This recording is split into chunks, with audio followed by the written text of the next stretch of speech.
Doctor Anand Bhardwaj, वास्तुशास्त्र के encyclopedia. साथियों, बहुत बहुत स्वागत, हार्दिक अभिनंदन आप सबका आपके चैनल पर। आज मैं एक खास प्रोग्राम आपके लिए लाया हूं और वो प्रोग्राम क्या है, उसमें आपको मैं बताऊंगा कि हमारे जो शास्त्र हैं, हमारे जो ग्रंथ हैं, उनमें कितनी बढ़िया बढ़िया चीज़ें ऐसी लिखी हैं जो कि हमारे जीवन के लिए अमृत हैं। आप देख रहे हैं हमारे बहुत सारे ग्रंथ हैं, जिसमें विश्वकर्मा प्रकाश है, मयमता है, मांसाहार है और भी बहुत सारे ग्रंथ हैं। तो जब हम ग्रंथों का रेफरेंस लेते हैं तो फिर ये मान के चलना कि ये सब चीज़ें हमारे अथर्ववेद से आई हैं, वेदों से आई है, शास्त्रों से आई हुई हैं। जब उसको वहाँ से हम रेफरेंस लेते हैं, इसका अर्थ यह है कि उसकी ऑथेंटिसिटी पर कोई भी क्वेश्चन मार्क नहीं लग सकता। संस्कृत के बहुत सारे श्लोक, जिसमें एक एक श्लोक के अंदर ऐसे मोती पिरोए हुए हैं, आपको पता चले कि जीवन का सार क्या है, रहना कैसे चाहिए, वो सब बताया गया है। आइए आज मैं लेकर चलता हूं आपको इस टॉपिक की तरफ कि ईशान कौन होता है, नॉर्थ ईस्ट, पूरब, उत्तर, राइट। इसमें क्या है कि जब आप घर कोई परचेज कर रहे हैं, आज का मैं टॉपिक आपको बता रहा हूं, अगर आप घर परचेज करने जा रहे हैं, फ्लैट लेना है, घर लेना है, प्लॉट लेना, मकान लेना, कुछ भी परचेज करना, यहां तक कि आपको फैक्ट्री परचेज करनी है, कोई आपने गोडाउन लेना है, इंडस्ट्री लेनी है, आपने कोई आपने शोरूम लेना है, दुकान लेनी है, कुछ भी लेना है, हर प्रॉपर्टी को जब लेने जाते हैं तब आपको ये बातें ध्यान रखनी चाहिए। मैं आज आपको बताऊंगा 4 ऐसी चीजें जो कि ईशान कोण में, नॉर्थ ईस्ट में, पूरब उत्तर में नहीं होनी चाहिए। पूरब उत्तर क्या होता है? पूरब के मध्य से उत्तर के मध्य तक पूरा का पूरा पूरब उत्तर। इंटेंसिटी उसकी होती है कोने में, नॉर्थ ईस्ट के पास।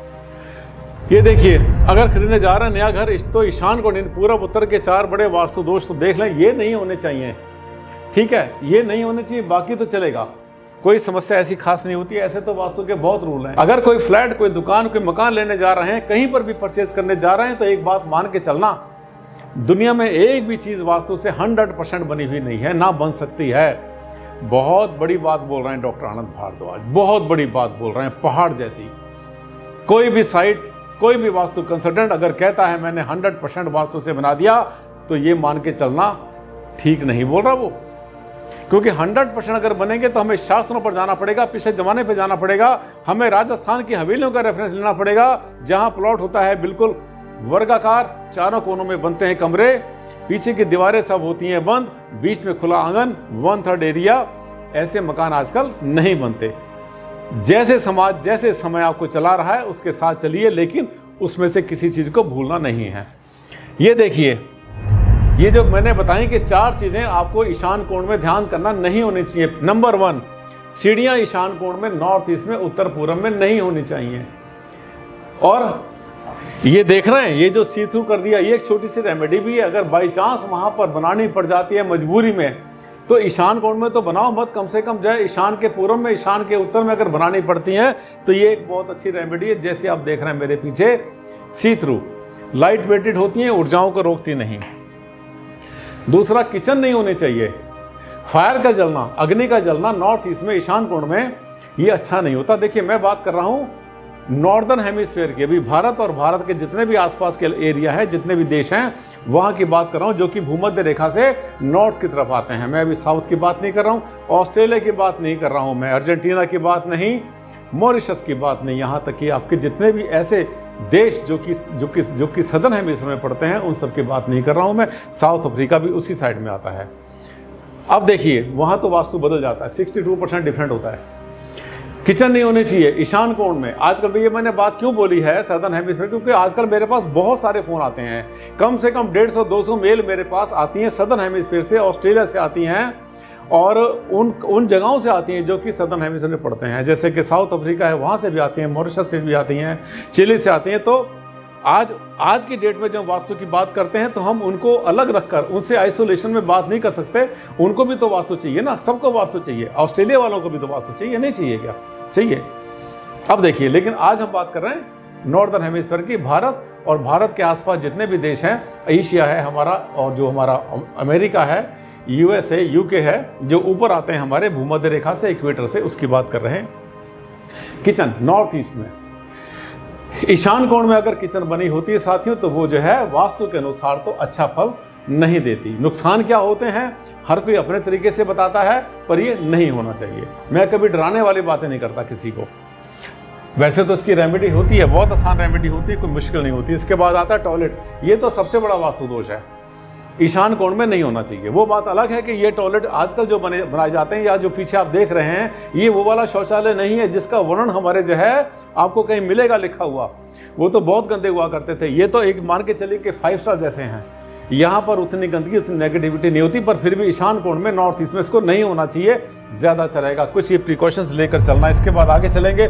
मास्टर बेडरूम नॉर्थ ईस्ट में, जहाँ पर के पति पत्नी जहाँ पर रहते हैं, जहाँ पर के युगल रहता है, वो जगह जहाँ पर के हमें पूजा स्थान बनाना है, जहाँ पर हमें ऐसी क्रियाएं करनी है जो कि हमारी आत्मा परमात्मा के साथ जिसका लिंक होता है, स्पिरिचुअल एक्टिविटी होती है, वहाँ पर जो है वो कमरा उसी के लिए छोड़ देना चाहिए। पति पत्नी का कमरा नॉर्थ ईस्ट में, उत्तर पूर्व में, ईशान कोण में नहीं होना चाहिए। इसको छोड़कर बाकी सभी दिशाएं ठीक हैं। और अगर दक्षिण पश्चिम में हो फिर तो कहना ही क्या। South west is the best direction for master bedroom and specially for the young couple, newly wed couple के लिए दक्षिण पश्चिम वरदान साबित होती है। अगर खरीद लिया हो तो क्या करेंगे, रेमेडी कर लेना। देखो मेरी वीडियो, एक एक टॉपिक। अब देखिए क्या होता है। आप में से 50% लोग ऐसे होंगे जो कि कहेंगे भारद्वाज जी हमने तो परचेज कर लिया, अभी परसों ही तो पेमेंट करी, हमने सारा पैसा दे दिया, हमने तो सर 20 लाख रुपए एडवांस दे दिया, उसको पेशगी दे दी हमने, उसको कहते ना पगड़ी दे दी, हमने तो एडवांस दे दिया। अब क्या करें? कुछ नहीं, रोना नहीं, भागना नहीं, छोड़ना नहीं, तोड़ना नहीं, कुछ नहीं करना, टेंशन में नहीं आना। सबसे पहले टेंशन, आपके पास टेंशन इकट्ठी करने के लिए लोगों ने बहुत सारे आपको तरीके बता रखे हैं, उनसे ले लो, लेकिन वास्तव में टेंशन मत लेना। चिंता और चिता में केवल अंक की बिंदी का ही अंतर होता है। आप अंक की बिंदी हटा दो तो वो जो चिंता होती है वो आपको चिता की तरफ ले जाती है, अच्छा नहीं होता। टेंशन हटाओ, खुश रहो, खुशहाल रहो, कभी भी ऐसी चीज़ों को दिल पर नहीं लेना चाहिए। अब क्या करेंगे?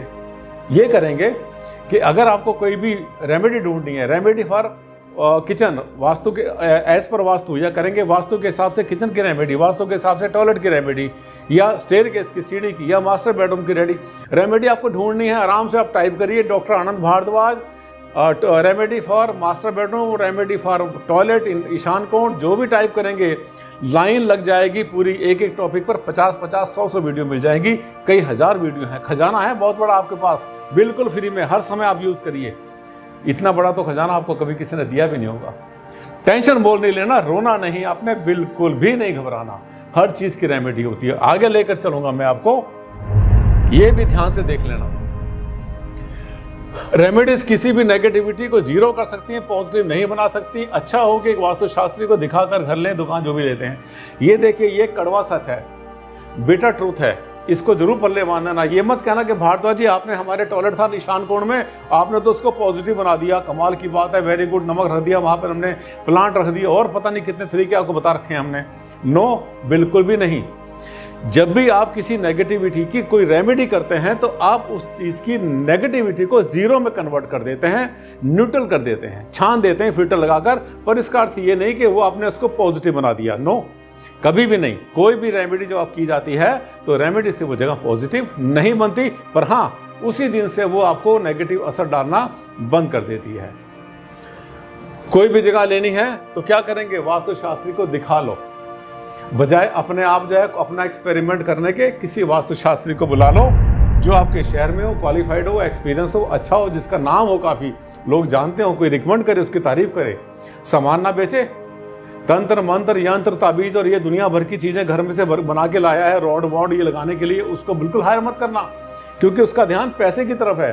कैसे आपकी जेब से पैसा निकालेंगे? नो। मैंने आपसे बहुत बार वीडियो में कहा है कि आपके कोई भी कंसल्टेंट आपका होता है, वास्तु वाला होता है, ज्योतिषी होता है, आपका एस्ट्रोलॉजर होता है, आपका डॉक्टर, इंजीनियर है, आपका सीए है, कोई भी वकील है, इन सब जितने भी कंसल्टेंट हैं, इनका आपके साथ ईमानदार होना बहुत ज़रूरी है, वरना बर्बाद कर देते हैं ये सब के सब। क्योंकि हम जो बोल रहे हैं उसको आप ब्रह्म वाक्य मान रहे हैं, और अगर आपका जो जिसको आपने भगवान माना अगर वही झूठ बोल रहा है, वही आपको लपेटे में ले रहा है, तो समझो फिर तो कोई बचाने वाला आपको नहीं है। वो बात अलग कि जो कोई झूठ बोल के ऐसा पैसा लेते हैं उनको भोगना पड़ता है, वो भोग के जाते हैं इस जन्म में, पर आपको क्या फायदा मिला? वो तो आपको लूट के लेके चला गया ना आपसे। इसलिए अच्छा कंसल्टेंट ले, और जब बात करेंगे किसी से तो आप समझ जाएंगे कि वो कितने पानी में है, उसकी इच्छा क्या है।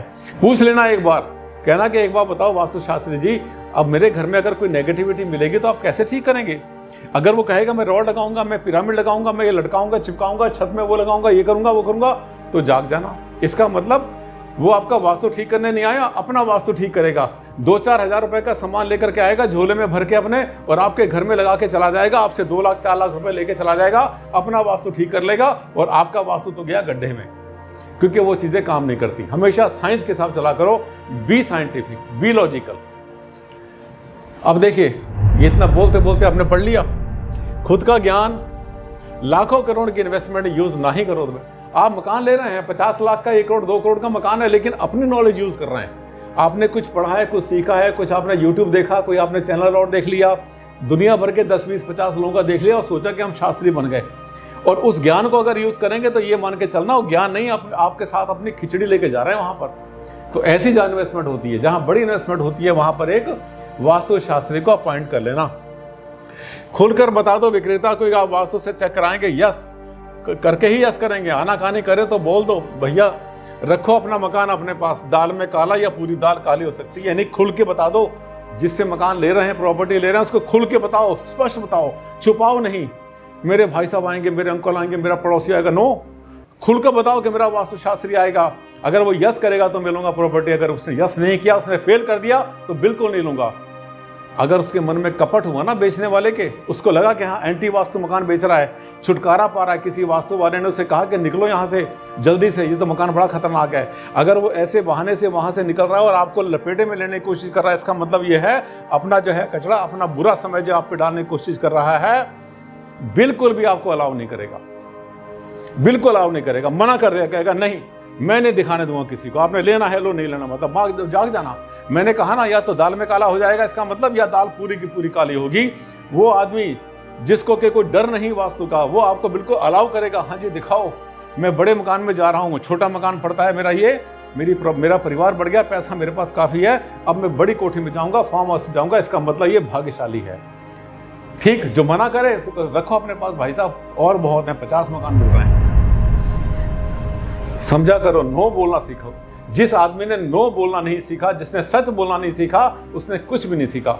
हमने देखा है दुनिया में 80-90% लोग जो है अक्सर झूठ बोल बोल के बातों घुमाया करते हैं। झूठ मत बोला करो, सच बोला करो। सच बोल करके आप बिल्कुल साफ रहते हैं, आपकी आत्मा साफ रहती है, और उस चीज को कवर करना, उसका आगे डिफाइन करना, दूसरे के साथ एडजस्ट करना आपके लिए आसान हो जाता है। झूठ बोलने के बाद फंस जाते हो आप, फिर उस झूठ को छुपाने के लिए बहुत सारे झूठ बोलने पड़ते हैं। और वास्तुशास्त्री को तो बिल्कुल इस लाइन पर होना ही नहीं चाहिए कि मतलब बातों को घुमाए। ये देखिए, मेरा काम जगाना, आपका काम क्या, खुद सोचो, डिसाइड आप करना है। मैंने जगा दिया, मैंने सब कुछ बता दिया, अंदर की बात बता दी, खोल के बता दी, और इससे अच्छा कोई क्या बताएगा। दिल से बताता हूं, जो बताता हूं अपने दिल से बताता हूं, दिल के अंदर की आवाज होती है, वो जो कुछ मैं करता हूं वही आपको बताता हूं। कुछ भी इसमें से लाग लपेट कोई छुपाव नहीं होता। ऐसे होते हैं मेरे वीडियो। अगर मजा आया आज के वीडियो में, देख लाइक कर देना, सोशल मीडिया पर फैला देना, अच्छी तरह से लोगों से शेयर करना अपने ग्रुप में कि भारद्वाज जी का बड़ा जबरदस्त वीडियो आया है। और हाँ, अगर पहली बार आए थे चैनल पर तो साथियों इस चैनल को कर लेना सब्सक्राइब। अगर कोई मुझे साइट पर बुलाता है, जाता हूं मैं पूरे इंडिया में, क्या पूरे वर्ल्ड में जाता हूं, बहुत घूमता हूं मैं, वास्तु के सर्वे करने के लिए भरा पड़ा होता है मेरा, 1.5 महीने की मेरी डायरी भरी होती है। लेकिन जहां पर जाकर एडवाइस करता हूं, ये मान के करता हूं कि ये घर मैं अपने लिए ले रहा हूं, ये प्रॉपर्टी अपने लिए ले रहा हूं, और ये जो व्यक्ति है उसका घर नहीं, मेरा घर है। बस इतना सा हुआ, अटैचमेंट हुई।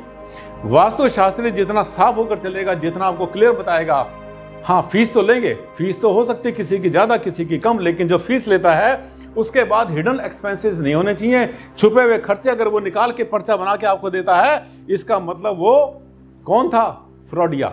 फिर से वही रिपीट करूंगा, जगाना मेरा काम और आपका काम क्या, जागना।